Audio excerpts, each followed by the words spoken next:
종교와 과학, 지은이는 버트란트 러셀입니다. 종교와 과학은 사회생활의 두 측면이다. 종교는 우리가 인간의 정신사에 관해 이해하고 있는 만큼의 먼 과거로부터 중요한 것이 되어 왔으며, 한편 과학은 그리스인들과 아랍인들 사이에서 단속적으로 명멸해 오다가 16세기에 이르러 갑자기 중요성을 나타냈고, 그 뒤부터 점차적으로 인간이 현재 지니고 있는 사상과 제도들을 형성해 왔다. 종교와 과학 사이의 갈등에 있어 지적 원천이 되는 것은 교리이다. 그러나 반대파의 신랄한 공격은 교리와 교회, 그리고 교회와 도덕률의 관계 때문에 생겨났다. 교리에 관해 의문을 품는 자는 성직자들의 권위를 약화시키고 그들의 수입을 감소시키기도 했으며, 더욱이 도덕적 의무란 것도 성직자들이 교리로부터 도출해냈던 것으로 그런 사람들은 도덕적 기초를 침식하고 있는 자들로 생각되었다. 그러므로 성직자들은 물론 속세의 지배자들도 과학을 하는 사람들의 혁명적 가르침을 두려워할 마땅한 이유가 있음을 느꼈다. 신학과 과학 사이의 본격적인, 그리고 어떤 점들에 있어서는 가장 주목할 만한 싸움은 현재 우리가 태양계라 부르는 것의 중심이 지구냐 태양이냐에 관한 천문학적 논쟁이었다. 정통 이론은 프톨레마이오스의 지구 중심설이었는데, 이에 따르면 지구는 우주의 중심에 있고, 반면 태양, 달, 행성 및 항성계가 그 고위의 위치에서 그 주위를 돌고 있다.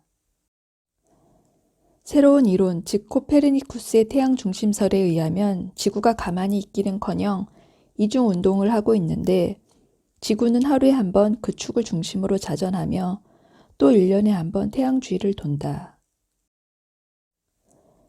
다윈주의는 신학에 대해 코페르니쿠스의 이론만큼이나 심각한 타격이었다. 종의 불변성, 창세기가 주장하는 것처럼 보이는 각각 독립된 많은 창조 행위를 벌이는 것이 필요하게 되었을 뿐 아니라 생명의 기원 이래로 시간의 경과를 가정하는 것이 필요하게 되었는데, 이것은 정통파에게 충격적인 것이었다.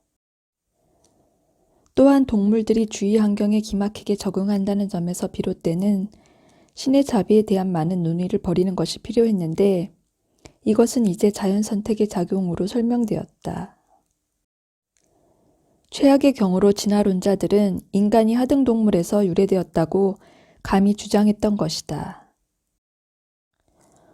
어떤 혁신의 모든 논리적 결과들이 동시에 나타날 때는 습관의 충격이 너무나 크기 때문에 사람들은 모든 것을 거부하는 경향이 있다. 반면 10년 또는 20년마다 한 단계씩 밟도록 했다면 그들은 그렇게 큰 저항 없이 진보의 길을 따라가도록 마음이 끌릴 수 있었다. 19세기의 위대한 사람들은 비록 개혁의 필요가 아주 명백하게 되었을 때 개혁의 투사로서 기꺼이 싸울 용의가 있었지만, 지적으로나 또는 정치적으로 결코 혁명가가 아니었다. 혁신가들의 이 조심스러운 기질은 19세기를 극히 빠른 진보로 유명하게 만들어 주었다. 오늘날 지적 자유에 대한 위협은 1660년 이래의 어느 때보다 더 크다. 그러나 이것은 이제 그리스도교 교회에서 오는 것이 아니다. 그것은 무질서와 혼돈이라는 현대적 위험 때문에 전에는 교회의 권위에 속했던 신성불가침의 성격을 이어받았다. 낡은 형태의 박해가 쇠퇴했다고 만족스럽게 자축하는 것보다 새로운 형태의 박해에 항거하는 것이 과학자들과 과학 지식을 존중하는 모든 사람들의 명백한 의무이다. 그리고 이 의무는 그것을 위해 박해가 일어나는 특별한 교의를 좋아한다고 해서 감소되는 것은 아니다. 지적 자유가 개인적으로 중요한 사람들은 사회에서 소수일지 모르나 이들 가운데 미래에 가장 중요한 사람들이 있는 것이다.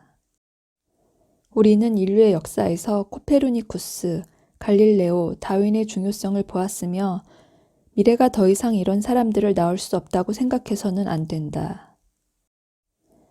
만일 그들이 자신의 일을 하고 상당한 영향을 행사하지 못하도록 한다면 인류는 정체되고 이전의 암흑시대가 고대의 찬란한 시대를 이어받은 것 같이 새로운 암흑 시대가 뒤따를 것이다. 새로운 진리는 특히 권력의 소유자에게는 때로 불쾌한 것이다. 그럼에도 불구하고 잔혹과 억압의 긴 기록 가운데 그것은 지적이지만 방종한 우리 인류의 가장 중요한 성취이다.